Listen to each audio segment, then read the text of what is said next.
భారతదేశం artificial intelligence రంగంలో తన శక్తిని పెంచుకోవడంపై పెద్ద చర్యలు తీసుకుంటోంది.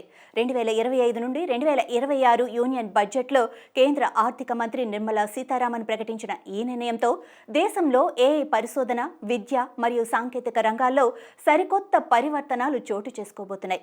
బడ్జెట్లో 3 ప్రధాన అంశాలు వెల్లడయ్యాయి. మొదటగా విద్యా రంగాన్ని మరింత శక్తివంతం చేయడానికి ఏఐ ద్వారా 3 ఎక్సలెన్స్ సెంటర్లను ఏర్పాటు చేయాలని నిర్ణయించారు. ఇందులో 500 కోట్ల ఆర్థిక సాయం కేటాయించారు.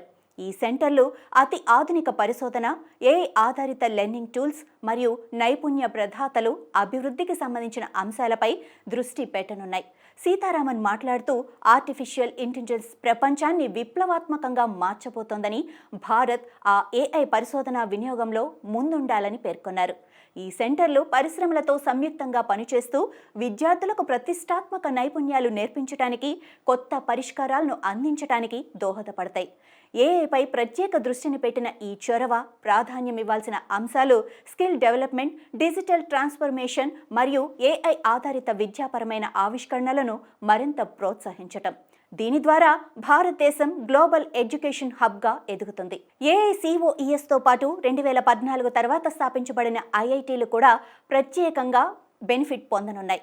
IIT Bhilai, IIT Dharwad, IIT Goa, IIT Jammu, IIT Tirupati వంటి యూనివర్సిటీలు ఐఐటి విద్యార్థుల వృద్ధిని పెంచుతాయి. ఈ విస్తరణలో విద్యార్థుల హాస్టల్ సౌకర్యాల ప్రదానం చేయటం ద్వారా విద్య, పరిశోధన కోసం కొత్త అవకాశాలు సిద్ధమవుతాయి.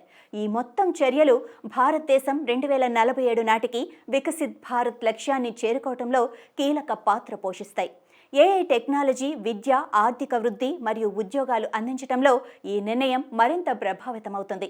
ఈ మొత్తం ప్రణాళిక భారతదేశం ఏఐ పరిశోధనలో అగ్రగామిగా మారాలని లక్ష్యంగా సిద్ధమైంది.